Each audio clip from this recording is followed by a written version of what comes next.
Seigneur, éternel notre Dieu, éternel notre roi, nous te rendons grâce, le Seigneur des Seigneurs, parce qu'il n'y a point de Dieu comme toi. Nous te bénissons, éternel, parce que par ton amour, tu nous as sauvés.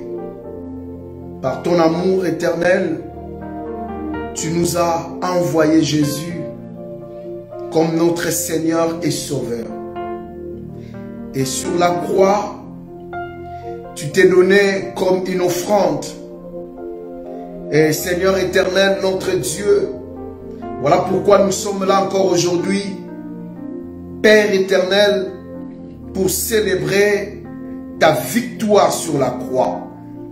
Je recommande ce moment entre tes saintes mains et je prie que ta faveur soit notre partage. Dans le nom de Jésus-Christ, j'ai ainsi déclaré et prié et nous disons Amen. Alors bien-aimés dans le Seigneur, que Dieu vous bénisse.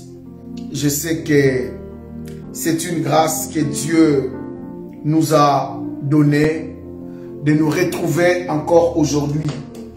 Alors comme je vous avais dit hier, nous sommes en train de parler des mystères des trois croix de Golgotha. Vous remarquerez que Jésus n'a pas été crucifié seul. Et vous allez voir que sur la croix, il y avait deux brigands. L'autre à gauche, l'autre à droite. Et comme nous sommes en train de parler de la Pâque, on ne peut jamais parler de la résurrection parce que la Pâque c'est la résurrection. On ne peut jamais parler de la résurrection sans parler de la mort. Là où il y a la vie, c'est que la mort était là. La mort qui précède la vie. C'est pourquoi, bien-aimés dans le Seigneur, vous allez remarquer, même lorsque tu mets une sémence sous la terre, avant que cette sémence puisse germer, il faut que cette sémence commence d'abord à mourir. Et si cette sémence meurt, c'est là que vous allez voir que cette sémence va germer. Et j'étais en train de parler hier sur la croix de gauche. Je vous avais dit le mystère de trois croix de Golgotha. La croix gauche, c'était le brigand qui a insulté Jésus, qui a dit: si tu es le Christ, sauve-toi et sauve-nous aussi. Et j'avais dit, c'est le mystère du jugement dernier, là où Jésus est en train de dire, lorsque le Fils sera assis dans son trône, il va séparer les boucs et les brebis. Et je vous avais dit, les boucs seront à gauche et les brebis à droite. Et la Bible dit, l'homme sage dit que le cœur du juste est à droite et le cœur d'un insensé, c'est à gauche. Et pourquoi la Bible nous dit ça? Nous montre la position de gauche, la position des boucs. Et vous allez voir que la position de bouc, c'est la position de la mort. La position qui sent l'odeur de la mort. Et vous allez remarquer que la croix de gauche, je vous avais dit, les voleurs là avaient aussi trois clous. Et j'étais en train de parler des trois clous. Les trois clous que j'étais en train de parler, j'avais dit c'est les caractéristiques du diable et de ses agents, de ses acolytes ou de ses disciples.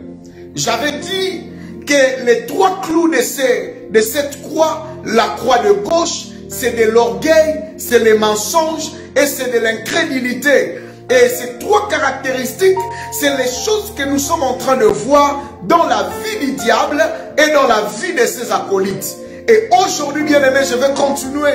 Parce que hier, je m'étais limité à dire que la croix, hier, je m'étais limité que la croix, bien aimée dans le Seigneur, les clous, je me suis limité, pardon, à l'orgueil. Et aujourd'hui, bien aimé dans le Seigneur, je vais avancer. Je vais avancer. Je vais avancer. Je vais avancer. Et l'orgueil, j'avais dit, l'orgueil, c'est lorsque quelqu'un est en train de se croire. Et deuxième clou que je vais développer aujourd'hui, et troisième clou, deuxième clou, c'est les mensonges. Alors, vous allez lire, bien aimé dans le Seigneur, avec moi. Les mensonges, c'est le fait de passer sous silence ou déformer la vérité, vu de tromper les prochains. Ça, c'est les caractéristiques du diable, le mensonge et de ses acolytes. Nous allons prendre quelques versets qui nous parlent de mensonges, qui nous parlent des fils des diables, qui utilisent les mensonges. Je suis en train de parler du deuxième clou. Et nous parlons de Caïn. Lorsque nous sommes en train de parler de Caïn, vous allez voir dans Genèse chapitre 4. Genèse chapitre 4. Comme c'est un enseignement, j'aimerais vous bombarder de quelques versets. Ça vous aidera, bien aimé dans le Seigneur. Je salue la présence de mon pasteur Yvette Mamona, qui nous suit en direct du Congo. Que Dieu te bénisse et bénisse toute ta maison. Merci l'homme de Dieu. Alors, bien aimé dans le Seigneur, Genèse chapitre 4, verset 9. Genèse. Genèse chapitre 4. Genèse chapitre 4, verset 9. Genèse chapitre 4, verset 9. Qu'est-ce que la Bible dit?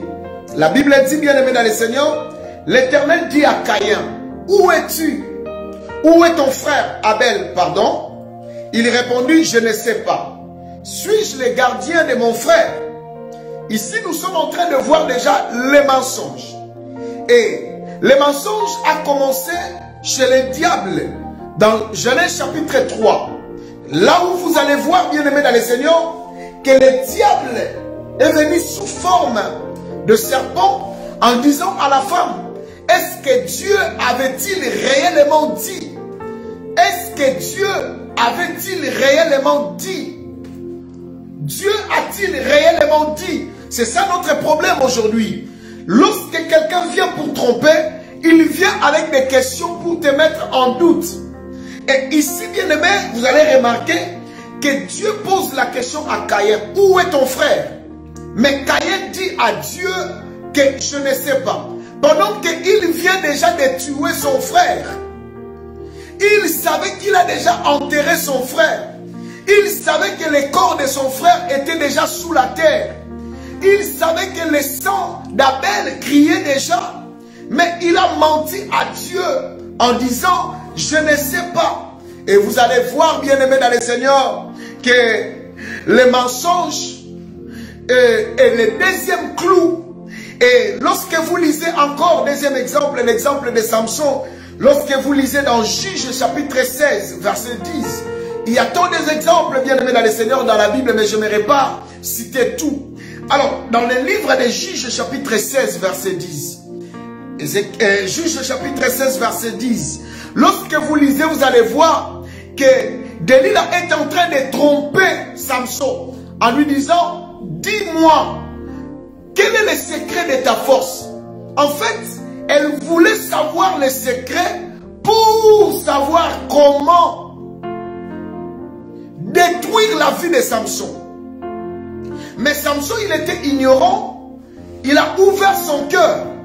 Ok, il était en train d'ouvrir son cœur chez quelqu'un qui pratique les mensonges. Et vous savez, bien aimé dans le Seigneur, si vous voulez encore voir les mensonges, je suis en train de développer le deuxième clou. Le frère de Joseph, dans Genèse chapitre 37, verset 31, je pense que ce verset, nous avons lu ça ensemble avec vous ce jour-là. La Bible nous montre dans Genèse chapitre 37, verset 31. Genèse chapitre 37, verset 31. Genèse chapitre 37, verset 31. La Bible dit, les frères de Joseph ont tué une bouc. Ils ont pris le sang, ils ont appliqué sur les vêtements de Joseph en montrant leur père en disant, regarde, un animal sauvage a dévoré ton fils. C'était les mensonges. Ils ont pratiqué les mensonges. Parce que les mensonges viennent de croix de gauche. Et cette croix bien-aimée dans le Seigneur, c'est les trois clous. Le deuxième clou, c'est les mensonges. Et vous allez comprendre cela lorsque vous lisez encore le livre de 2 Rois chapitre 5 verset 22 à 25. 2 Rois chapitre 5 verset 22 à 25. 2 Rois chapitre 5 verset 22 à 25.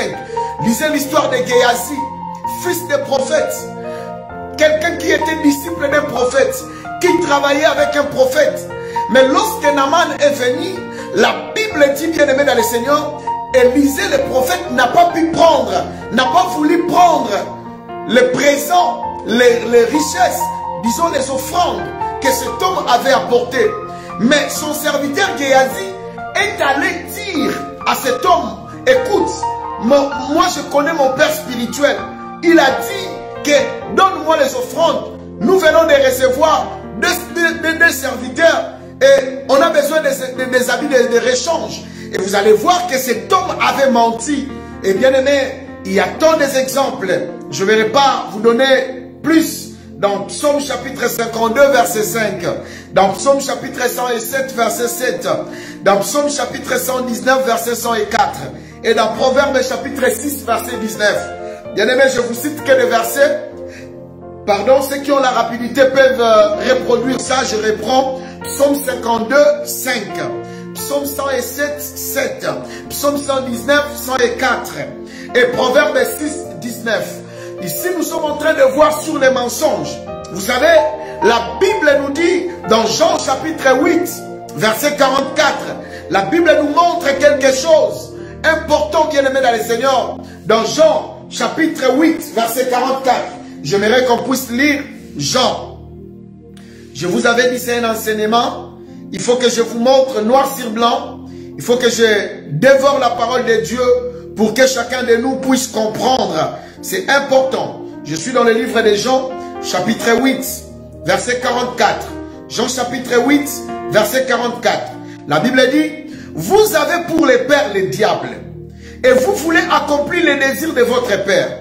Il a été meurtrier dès le commencement, et il ne se tient pas dans la vérité, parce qu'il n'y a pas de vérité en lui. Lorsqu'il profère les mensonges, il parle de son propre fond, car il est un menteur et le père du mensonge.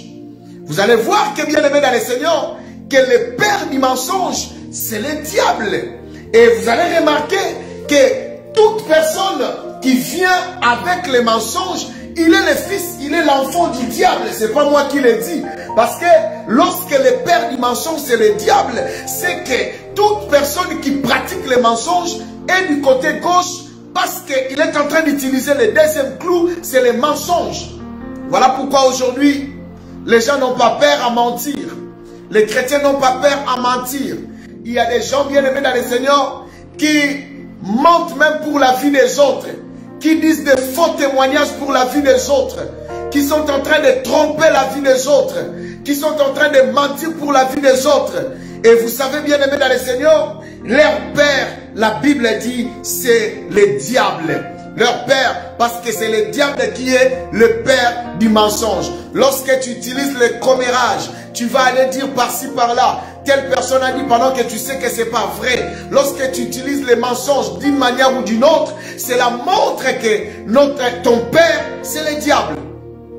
Si nous vivons dans les mensonges, c'est que notre père, c'est le mensonge, c'est le diable. Alors, bien aimé dans le Seigneur, troisième clou, c'est l'incrédulité. Est-ce que quelqu'un peut écrire l'incrédulité? L'incrédulité, bien aimé dans le Seigneur, par définition, c'est l'absence de crédulité. C'est l'absence de crédulité. L'incrédulité, c'est le manque de foi. C'est le manque de croyance, de choses religieuses. Lorsqu'on dit que quelqu'un devient incrédule, c'est quelqu'un qui n'a pas de foi. C'est quelqu'un qui manque de foi. Et le troisième clou de la croix gauche, c'est l'incrédulité. Alors, suivez-moi très bien, bien aimé. Vous savez, si vous lisez ce texte, vous allez voir que le voleur qui était à gauche de Jésus, il va, bien aimé dans le Seigneur, commencer sa phrase par la conjonction en disant « si ». Il a dit « si tu es le Fils de Dieu ». Si, ça marque déjà les doutes. Oh, mes chers frères et sœurs, Suivez-moi très bien, je suis en train de parler de l'incrédulité, comme le troisième clou. Ici, bien aimé dans le Seigneur, le voleur commence sa phrase sur la croix en disant si tu es, c'est le doute. Il n'est pas sûr de ce qu'il est en train de dire. C'est un homme qui montre qu'il est un incrédule. Vous verrez la différence quand je parlerai de la croix droite.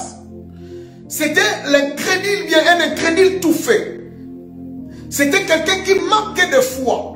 Et vous allez voir, bien aimé dans le Seigneur, que ces voleurs cherchent la délivrance sans la repentance. La croix de gauche est l'image des gens qui cherchent la délivrance sans passer par la repentance. Comme cet homme, il voulait être guéri, sauvé, mais il ne voulait pas se repentir en Christ. Vous allez voir quand je parlerai du mystère de la croix droite. Vous allez voir la différence. L'image de qui? La croix gauche. Et bien aimé dans le Seigneur, c'est l'image des gens qui veulent être bénis sans se repentir. C'est l'image des gens qui veulent se marier sans se repentir.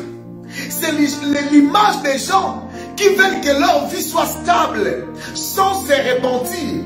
C'est l'image des gens qui veulent prendre les richesses de ce monde mais sans passer par la repentance. Oh, que la croix bien aimée dans le Seigneur, c'est pour le salut. Il ne voulait pas, ces voleurs ne voulaient pas passer à la croix, passer sa vie en Jésus, mais il voulait être sauvé. Bien aimé, tu peux devenir riche, tu peux avoir des avions, tu peux avoir des véhicules, des papiers, des nationalités. Mais ce qu'il faut savoir qu'après cette vie, il y a encore une autre vie qui nous attend. C'est ça la différence. C'est ça le problème. Cet homme, ces voleurs, ces brigands, ils se battaient pour être sauvés, mais ils ne voulaient pas se repentir. Et vous savez bien aimé dans le Seigneur, or que la délivrance commence quand il y a la conscience. Lorsque je parle de la délivrance, je vois le salut d'abord, avant de venir parler de la guérison. Parce qu'il y a une différence entre le salut et la guérison. Lorsqu'on parle du salut, c'est spirituel. C'est la délivrance de l'âme. Mais lorsqu'on parle de la guérison, c'est la délivrance du corps. Et c'est ce que nous sommes en train de voir aujourd'hui. Beaucoup de gens viennent à l'église, qui entrent en l'église sans se repentir. Vous savez bien aimé dans le Seigneur, pendant que Jésus était, Jean-Baptiste était en train de prêcher, il disait, repentez-vous, le royaume des cieux est proche. Bien aimé, lorsque les pharisiens venaient, Jean-Baptiste leur disait, race d'incrédules, race de vipères, qui vous a appris à fuir la colère à venir? C'est la croix de gauche. Les gens veulent, lorsque Jean-Baptiste disait, qui vous a appris à fuir la colère à venir? Il voulait simplement leur dire que vous venez pour être sauvés, mais vous ne voulez pas vous repentir. C'est ça la différence, mes chers frères et sœurs. Beaucoup de gens, vous savez que dans l'église, il y a aussi des païens. Les gens que nous croyons comme nos frères, comme nos sœurs, mais ils sont encore des païens. Parce que la repentance commence lorsque quelqu'un donne sa vie en Jésus. Ce n'est pas lorsque quelqu'un commence à venir à l'église. Ce n'est pas lorsque quelqu'un commence à donner sa dîme. Ce n'est pas lorsque quelqu'un commence à faire des actions de grâce. Ce n'est pas lorsque quelqu'un commence, bien aimé dans le Seigneur, à chanter à la chorale. Ce n'est pas lorsque quelqu'un commence, bien aimé, à évangéliser ou à prêcher la parole. Je vous dis, croyez-moi, il y a des pasteurs qui ne sont même pas repentis. Cela me dit, lorsque je parle de la repentance, je vois bien aimé dans le Seigneur les changements de vie. Lorsque je parle de la repentance, je vois ceux qui ont donné leur vie en Jésus. Vous savez, je vais vous révéler quelque chose. Dans Matthieu chapitre 21, Matthieu 7, 21 ou 21, 7, je vais vérifier avec vous. Je vais vérifier avec vous. Mais je pense Matthieu 7, 21. Matthieu chapitre 7, 21. Matthieu chapitre 7, verset 21. Matthieu chapitre 7, à partir du verset 21. Matthieu chapitre 7, à partir du verset 21. La Bible dit, ceux qui me disent Seigneur, Seigneur, n'entreront pas tous dans les royaumes des cieux, mais celui-là, seul qui fait la volonté de mon Père qui est dans les cieux. Plusieurs me diront à ce jour-là, Seigneur, Seigneur, n'avons-nous pas prophétisé en ton nom? N'avons-nous pas chassé les démons en ton nom? N'avons-nous pas fait beaucoup de miracles en ton nom? Alors je leur dirai ouvertement, je ne vous ai jamais connu. Retirez-vous de moi, car c'est vous qui commettez l'iniquité. Oh bien-aimés dans le Seigneur, lorsque Jésus est en train de dire, je ne vous ai jamais connu, vaut mieux rencontrer quelqu'un qui te dit, je te vois comme si je te connais, je t'ai déjà vu quelque part, de rencontrer quelqu'un qui te dit, je ne t'ai jamais connu. Oh, il dit, je ne t'ai jamais connu. Pourquoi Jésus a utilisé, je ne t'ai jamais connu? Pourquoi? Parce que dans Dieu a deux livres. Il a un livre de vie, là où on a écrit les noms de ceux qui ont donné leur vie en Jésus-Christ. Là où on a écrit le livre de vie. Alors je ne vous ai jamais connu parce que dans ces livres, vos noms ne se retrouvent pas. Vos noms n'est pas là. Donc cela veut dire que vous n'avez jamais donné votre vie à moi. Donc vous n'avez jamais passé à la repentance. Il y a des gens qui sont baptisés sans la repentance. Il y a des gens qui prêchent sans la repentance. Il y a des gens qui donnent leur dîme, qui font des offrandes sans la repentance. Ça c'est la croix de gauche. Cela nous montre, bien aimés dans le Seigneur, que ces voleurs cherchaient la délivrance avant la repentance.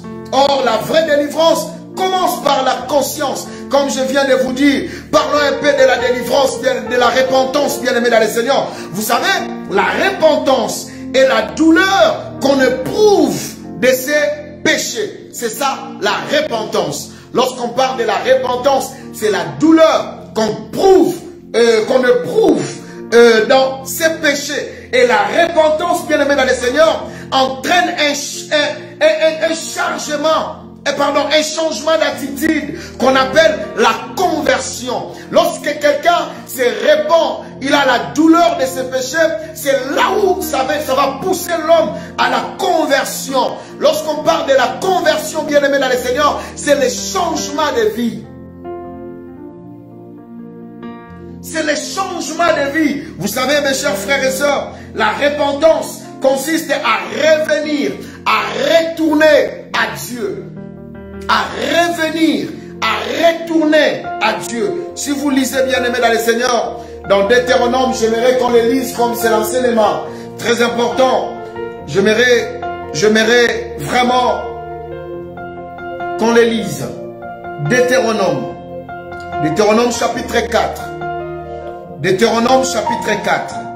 Deutéronome chapitre 4, 30e verset. Deutéronome chapitre 30. Deutéronome chapitre 4, pardon, verset 30. Deutéronome chapitre 4, 30e verset. Qu'est-ce que la Bible nous dit? La Bible dit, je vais lire ensemble avec vous dans Deutéronome chapitre 4, verset 30. Pardon, Deutéronome chapitre 4, je disais, verset 30. Désolé, j'étais au chapitre 30e. La Bible dit, au sein de ta détresse, toutes ces choses t'arriveront. Alors, dans la suite des temps, tu retourneras à l'Éternel ton Dieu et tu écouteras sa voix. C'est ça ce qu'on appelle la conversion. C'est le retour. La repentance, c'est retourner à Dieu. Lisons d'abord 1 Roi chapitre 8 verset 47. Non, écrivez, lisez ça, parce que j'ai beaucoup de choses à dire. 1 Roi chapitre 8 verset 47, je ne vais pas lire, mais je vais lire Ésaïe 55 verset 7. Ésaïe chapitre 55. Ésaïe chapitre 55, 7e verset. Ésaïe chapitre 55, 7e verset. Que le méchant abandonne sa voie et l'homme d'iniquité ses pensées. Qu'il retourne à l'Éternel. qui aura pitié de lui? À notre Dieu qui ne se laisse pas de pardonner. Le retour à Dieu. Vous savez, bien-aimés dans le Seigneur, la repentance est la première condition du salut. Acte chapitre 5, verset 31. Acte des apôtres.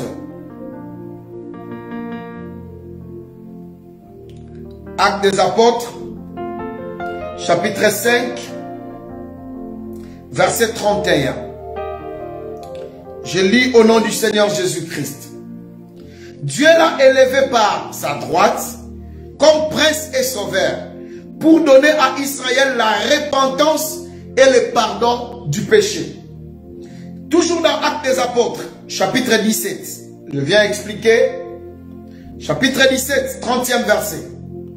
La Bible dit, Dieu, sans tenir compte des temps d'ignorance, annonce maintenant à tous les hommes, en tout lieu, qu'il ait à se repentir. Et bien aimé, là je suis en train de parler toujours de la croix de gauche. Parce que je suis au 3e clou. Le clou, bien aimé dans le Seigneur, de l'incrédulité. Et vous allez voir un jour, bien aimé, la Bible dit, lorsque le Saint-Esprit est venu, Pierre se leva et prêcha la parole. Je suis en train d'expliquer la repentance est la première condition du salut.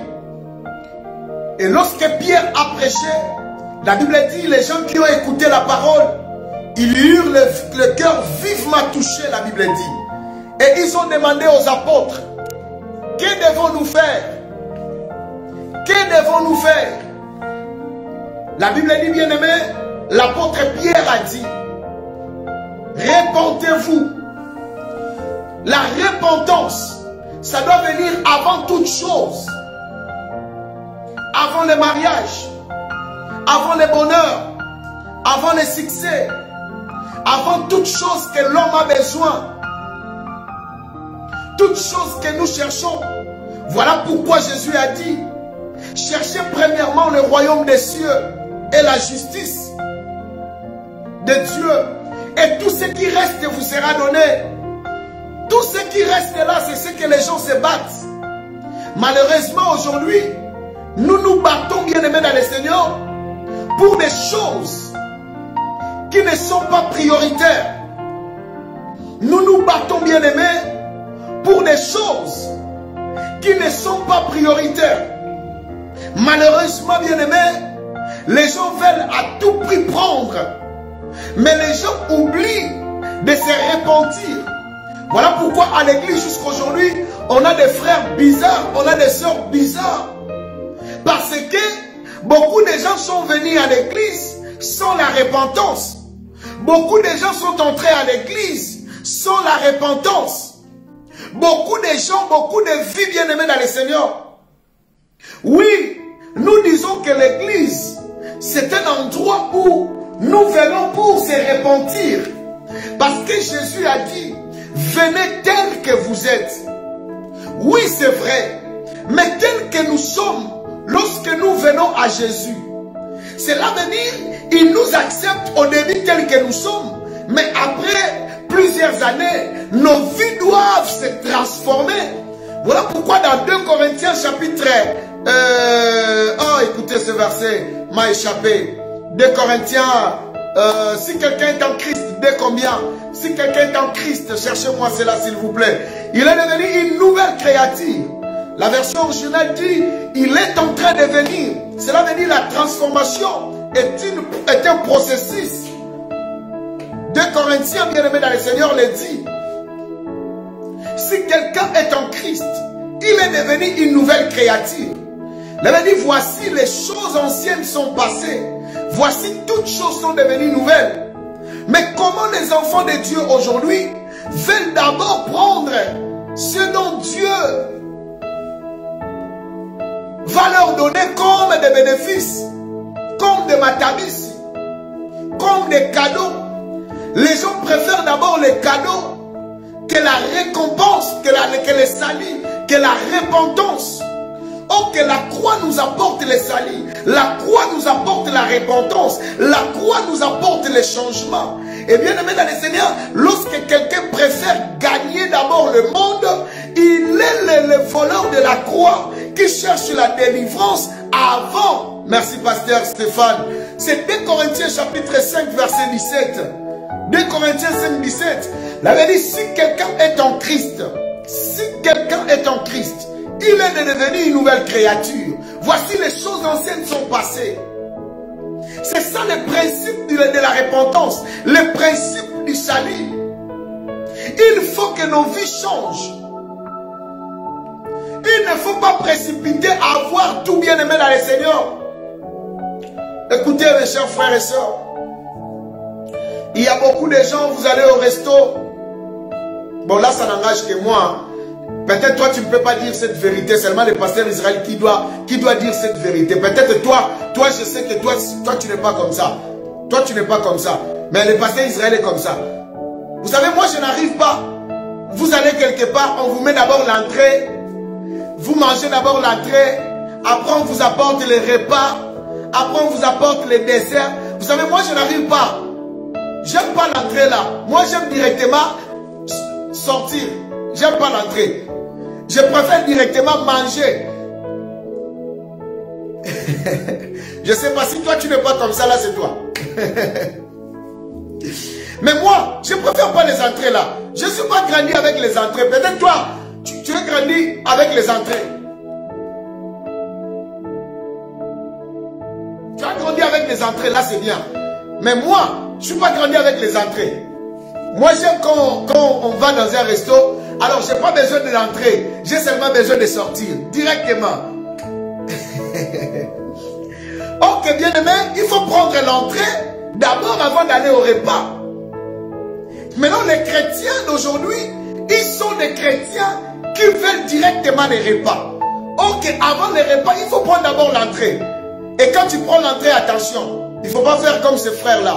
On leur présente l'entrée, ils pensent que c'est ça les repas. Ils mangent jusqu'à ce que son ventre était ballonné, il est rempli. Après, ils voient encore, on vient avec des poulets, mais il s'est dit, mais ce qu'on avait mangé, c'est quoi? On lui a dit, mais c'était l'entrée. Il a dit, mais malheureusement, on n'avait pas dit. Moi, je pensais que c'était là l'entrée.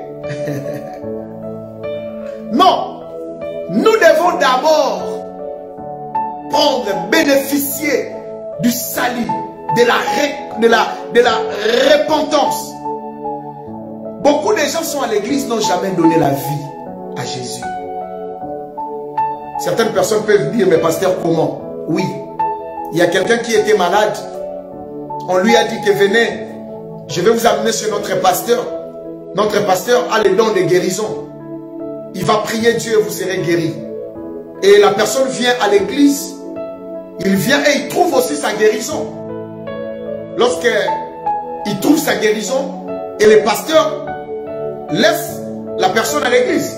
Et la personne après commence à chanter. En réalité, la personne a reçu la délivrance, la guérison, mais la personne n'a pas donné sa vie à Jésus.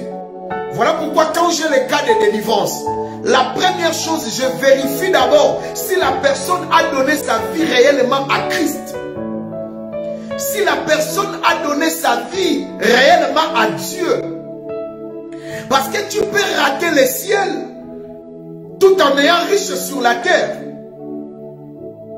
Parce que tu as raté la repentance. Tu as raté le salut. Peut-être toi aussi tu me suis. Peut-être tu n'as jamais donné ta vie à Jésus.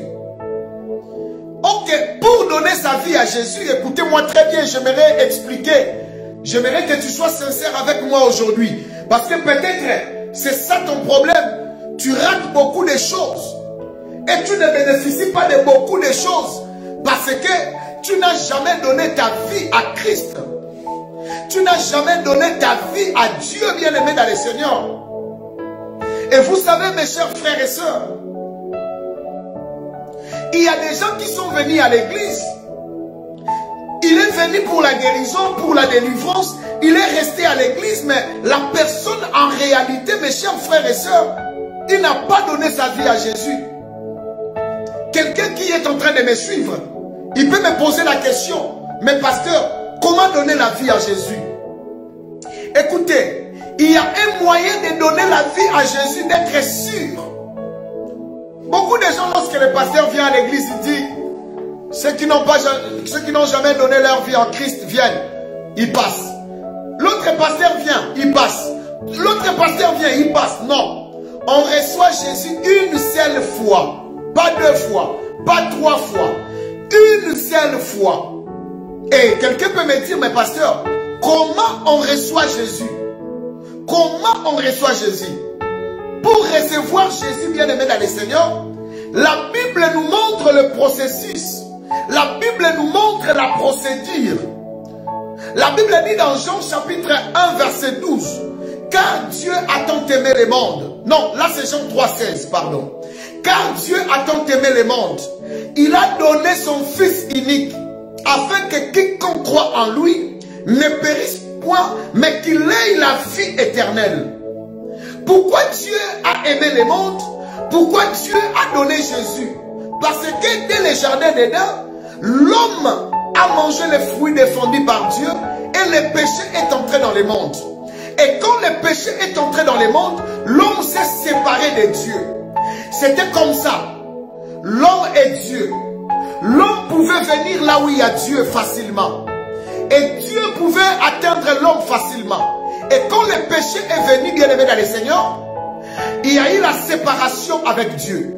D'ailleurs, le livre de Genèse nous montre que Dieu a même chassé l'homme dans le jardin d'Éden. Éden qui veut dire bonheur. Cela veut dire l'homme n'était plus dans la paix. Et Dieu avait mis des chérubins pour garder, avec des épées, pour garder l'homme, les jardins, pour que l'homme ne vienne plus entrer dans les jardins. Parce que, n'oubliez pas, dans les jardins, il y avait un arbre de la connaissance du bien et du mal. Et il y avait aussi un arbre de la vie. Et l'homme a mangé l'arbre défendu par Dieu qui a attiré la mort. Et Dieu avait mis les chérubins, les a chassés dans les jardins pour que l'homme ne puisse plus rentrer pour aller manger les fruits de la vie afin de vivre éternellement avec ses péchés. C'est pourquoi Dieu, bien-aimé dans le Seigneur, Dieu a mis bien-aimé dans le Seigneur l'homme. Dieu a mis l'homme. Dieu a mis l'homme. Pardon, bien-aimé dans le Seigneur. Vous savez, oh, Dieu a mis l'homme. Dieu a mis l'homme. Merci beaucoup. Il fallait que j'enlève quelque chose. Alors, Dieu a mis Jésus, les chérubins, pour que l'homme ne puisse plus rentrer dans les chemins là. Et l'homme était séparé de Dieu. Alors, l'homme commence à faire de tous ses efforts pour atteindre Dieu, mais c'est impossible. Impossible de joindre Dieu. Impossible d'arriver là où il y a Dieu. Parce qu'il y a la séparation. Souvenez-vous, quand Dieu est venu dans les jardins, il a demandé, Adam, où es-tu? Cela veut dire que Dieu ne trouve plus l'homme là où il était. Lorsqu'on pêche, on n'est plus là où Dieu nous voyait. Il y a la séparation. Et toute personne qui naît sur la terre, il naît avec le péché d'Adam et Ève. C'est inné. C'est pourquoi, bien aimé dans le Seigneur, tout homme qui est né à travers un père, c'est un pécheur. Parce qu'il a le sang de son père. Voilà pourquoi Jésus est venu sur la terre sans un père. Sans père. Il est venu par des miracles du Saint-Esprit. Parce que si Joseph était son vrai père biologique, Jésus serait un pécheur. La science nous montre que, dans la technologie, la science nous montre que c'est seulement le sang du père qui donne naissance à l'enfant. Il n'y a aucune communication entre le sang de la mère et le sang de l'enfant. C'est seulement le sang. En fait, la mère, c'est juste une porteuse. C'est juste une porteuse. Ça, c'est un mystère. Ça, c'est Dieu bien-aimé dans le Seigneur. C'est pourquoi quand l'homme s'est séparé, l'homme maintenant commence à utiliser la religion pour atteindre Dieu. La religion, c'est les efforts de l'homme. Les sacrifices de l'homme. L'homme fait des efforts pour atteindre Dieu. Mais il n'y a plus moyen d'atteindre Dieu. C'est pourquoi Dieu a envoyé la loi avec Moïse. La Bible nous montre, j'aime un verset, oh j'aime la parole. j'aime la parole, j'aime la parole. J'aime la parole. Je vais vous lire un verset bien-aimé qui va vous réjouir. Oh, oh, j'aime la parole, j'aime la parole. J'aime la parole. J'aime la parole. Je vais vous lire un verset que je n'avais pas prévu. Lorsque Dieu a envoyé la loi, c'était pour qu'il se rapproche de Dieu. Mais la loi apparemment a éloigné encore l'homme de Dieu. A éloigné encore l'homme de Dieu parce que c'était difficile. C'était dur. Imaginez-vous dans la loi, une femme qui est dans ces périodes de règles, excusez-moi les termes, ne pouvait pas venir au temple, ne pouvait pas entrer, ne pouvait pas toucher les hommes, ne pouvait pas être là où il y a des hommes. Ça c'est la loi. La loi a éloigné encore l'homme de Dieu, l'homme de Dieu. Parce que dans la loi, lorsque quelqu'un est perclus de pied, ne peut pas entrer au temple. Voilà pourquoi Paul et ses compagnons ont guéri ce paralytique devant le temple parce qu'il ne pouvait pas entrer. Les jours de sa guérison, directement, il est entré. Il a eu la grâce d'entrer. Vous savez, bien aimé dans le Seigneur, la loi a éloigné. Parce que lorsque tu pèses, tu dois amener des taureaux, tu dois amener des boucs, tu dois amener des bœufs. C'était encore difficile. Parce que la loi... Écoutez ce que la Bible dit dans Galates chapitre 3 verset 24, j'aime la parole. La Bible dit, ainsi la loi a été comme un pédagogue pour nous conduire à Christ. Oh non, j'aime la parole. Afin que nous fussions justifiés par la foi. Cela veut dire, la Bible exclut la loi. Cela veut dire, lorsque la loi est venue, la loi nous a approchés. C'était juste un pédagogue. Qui est un pédagogue bien-aimé dans le Seigneur? Un pédagogue, c'est un accompagnateur. Un pédagogue, c'est quelqu'un qui est là pour accompagner quelqu'un dans sa vie, dans sa croissance, de l'amener quelque part. Et vous allez remarquer, bien-aimé, que la loi est venue. Avec la loi, il y a eu des problèmes. La loi, l'homme n'a pas arrivé là où il y avait Dieu. Et Dieu a envoyé les prophètes. Là, avec la prophétie, avec les prophètes, bien aimés dans le Seigneur, ça n'a pas toujours tenu. Voilà pourquoi la Bible dit que, car Dieu a tant aimé le monde, il a donné son Fils unique, afin que quiconque croit en lui ne périsse point, mais qu'il ait la vie éternelle. Cela veut dire, lorsque la Bible dit maintenant, mais à tous ceux qui l'ont reçu, à ceux qui croient en son nom, elle leur a donné le pouvoir de devenir enfants de Dieu. Cela veut dire, Jésus nous a servi de pont. C'est là, bien aimé dans le Seigneur, l'homme ne pouvait pas arriver ici et l'autre ne pouvait pas arriver là-bas pour atteindre Dieu.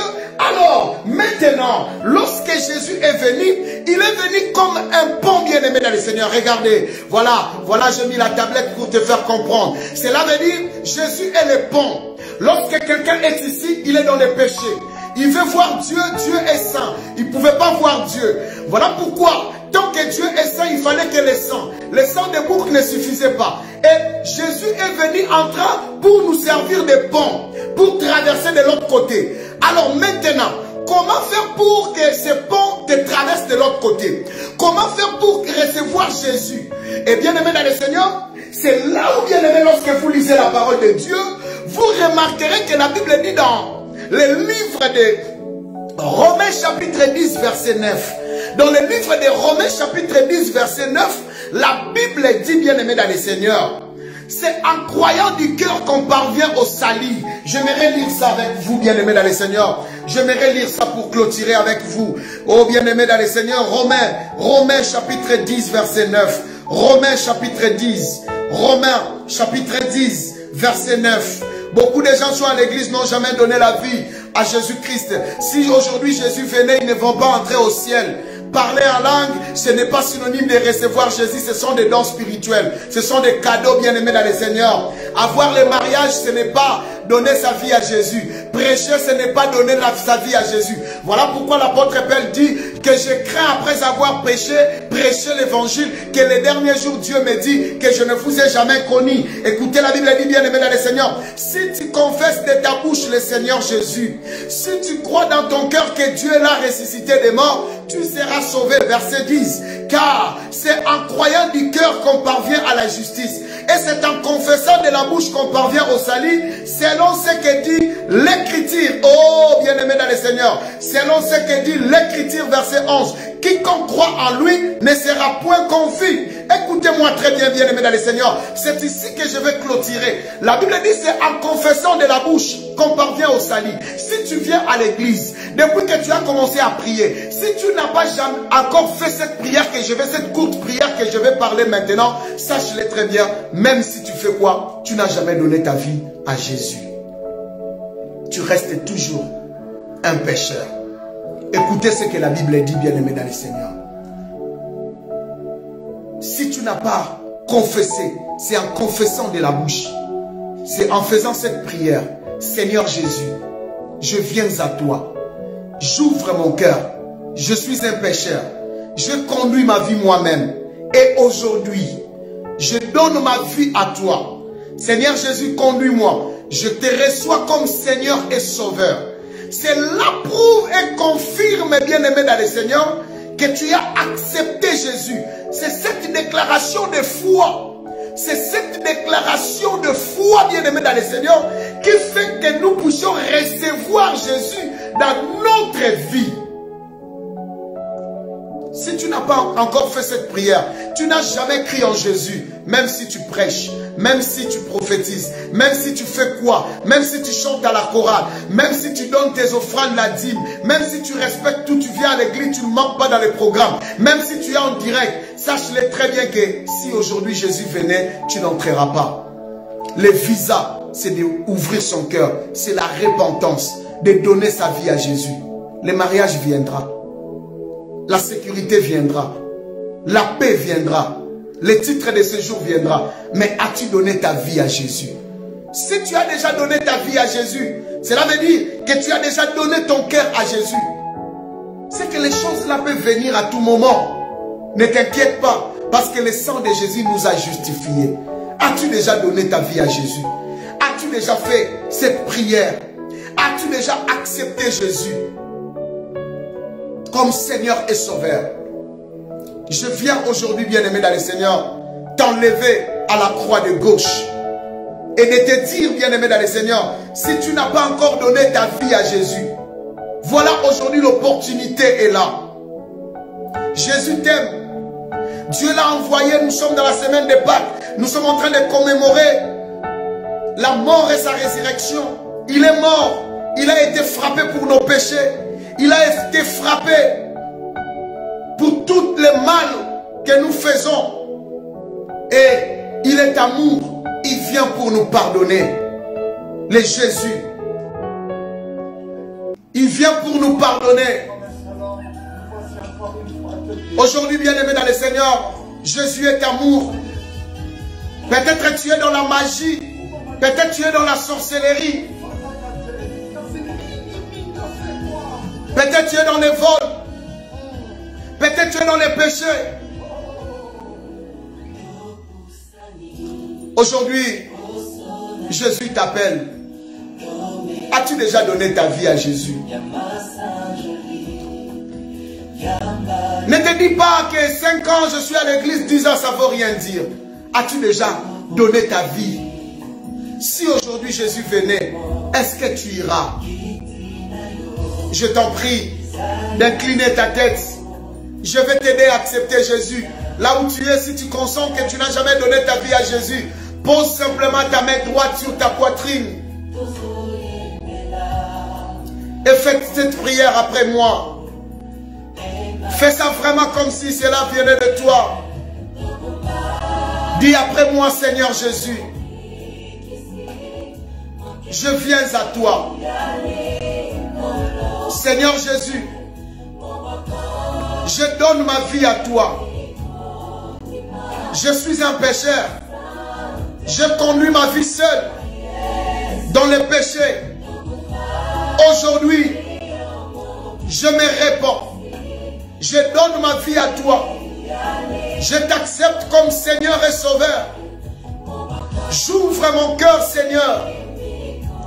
J'ai besoin de toi. Prends place dans mon cœur. Saint-Esprit, Je donne ma vie à toi. Dirige-moi. Entre dans ma vie. Seigneur Jésus, je donne ma vie à toi. Parce que j'ai compris que j'étais encore dans les ténèbres. Seigneur Jésus, aide-moi. Toi, Satan, et tes œuvres. Quittez ma vie. Quittez mon corps. Seigneur Jésus, prends-moi. Je vais être ta fille. Je vais être ton fils. Bien-aimé, si tu as fait cette prière, incline ta tête, je vais prier encore pour toi. Pour cette décision de suivre Christ. Alléluia. Là maintenant, tu as le pardon du péché. Et le sang de Jésus te purifie. Et Dieu te voit maintenant saint à cause de ce sang de l'agneau. Seigneur Jésus, je prie pour mon frère. Je prie pour ma soeur qui a pris l'engagement aujourd'hui de te suivre, de donner sa vie à toi. Je sais que la Bible dit lorsqu'un pécheur se répand, il y a la fête dans les cieux. Que la fête, Seigneur éternel, soit dans les cieux. Au nom de Jésus-Christ. Au nom de Jésus-Christ. Au nom de Jésus-Christ. Aidez mes frères et mes sœurs. Au nom de Jésus. Bien-aimé, je veux aussi prier pour toi. Tu t'es déjà repenti, mais tu as toujours du mal à prendre racine. Parfois tu as des faiblesses. Que Dieu te fortifie afin de rester toujours debout. Seigneur, aide mes frères et mes sœurs. Toi qui donnes la force à celui qui est fatigué, qui augmente la vigueur de celui qui tombe en défaillance. Viens Seigneur, donne la force. Au nom de Jésus-Christ, je prie Seigneur, je prie Jésus, je prie le roi, je prie notre Dieu, au nom de Jésus, donne la force Seigneur de vaincre les péchés, de vaincre Seigneur toutes sortes de mal, au nom de Jésus-Christ. Nous venons à toi Seigneur, nous sommes à la Pâque, Golgotha c'est un lieu de pardon, de la résurrection. Ressuscite nos vies et nos destinées. Au nom de Jésus-Christ. Merci pour ces cultes. Merci pour cette soirée. Bénis mes frères, bénis mes sœurs. Bénis cette nuit et bénis la journée de mercredi demain. Bénis la suite de ce séminaire. Au nom de Jésus, j'ai ainsi déclaré prier. Et nous disons nous tous, merci Seigneur Jésus-Christ. Et nous disons Amen 3 fois. Amen, Amen. Amen. Que Dieu vous bénisse, bien-aimés dans le Seigneur. Demain à 20 h, ne manquez pas. Je vais parler de la croix, le mystère de la croix de droite. Ne manquez pas à 21 h. Partagez la vidéo si vous n'avez pas encore partagé la vidéo. Que Dieu vous bénisse, bien-aimés dans le Seigneur. C'est ici que moi, je me sépare avec vous. Que Dieu vous bénisse. Au revoir.